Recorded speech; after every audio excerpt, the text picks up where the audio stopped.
In front of you right now is a scene of unimaginable horror. Yes, this is the worst burn-in I have ever seen on any display ever. And the monitor in front of you, before you start freaking out that yours is gonna have the same problem, is a monitor that was sent to me, and I believe it was a pre-production model from Doe. Now, this is important because it did not have the pixel refresh settings enabled, and this should not occur on any retail version of any OLED on the market, but it was a great opportunity for me to show you guys what happens when you are faced with horrible burn-in. Can it be reversed?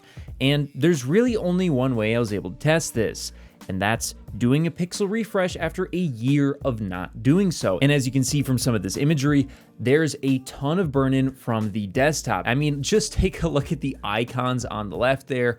It is so incredibly visible on a gray screen, but honestly, even other colors, you can see it pop up. But let's go ahead and actually do a pixel refresh and see if it can be fixed. And before I do that, I want you guys to let me know in the comments below, do you think it will actually work? Can I reverse this absolutely ungodly, horrible burn-in, the worst I've ever seen on this monitor, or do you think it's irrecoverable? Let me know in the comments below, and then I'm gonna go ahead and do it. So we just did it, and now I'm gonna play a whole burn-in cycle sped up, and I want you guys to look very, very closely, and I want you to try and see if you can spot any burn-in, and then we'll meet back up.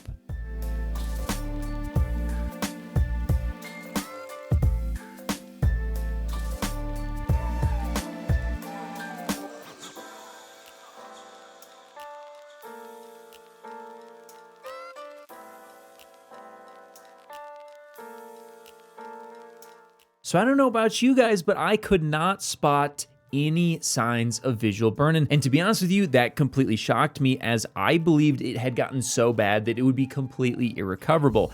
But here we are, it is no longer visually obvious. Now, maybe if you zoom in really, really closely, you can see some. And in fact, I'm gonna go ahead and do that right now.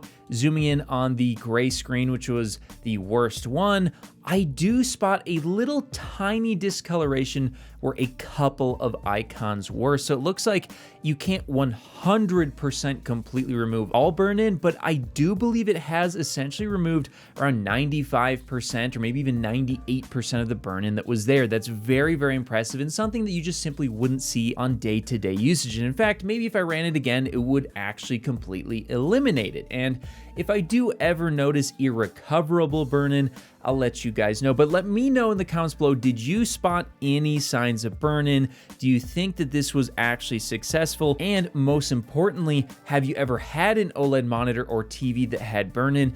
And if so, which model was it? Let me know in the comments below. And for everything else display related, make sure you get subscribed here on The Display Guy. Also, if you want to push our unhealthy parasocial relationship to the maximum, I'll have a link to my Patreon in the description below, which gets you access to the Discord so you can continue to believe that we are childhood friends and try and bother me every day. Whether you're looking to connect a new console, gaming PC, or just need a fast and reliable HDMI cable to connect over long distances, Rupro has you covered with their certified 8K HDMI 2.1 fiber optic cable, available in sizes up to 50 feet and can deliver a perfect full 48 gigabits per second connection over distances other cables could only dream of reaching. And now Rupro's offering a new detachable and upgradable pure fiber cable that sends the same 48 gigabits per second signal through its ultra thin and flexible housing, making it easier to route through walls. So if you're in the market for a cable that can drive a beautiful new TV or monitor, be sure to check out Rupro on Amazon today.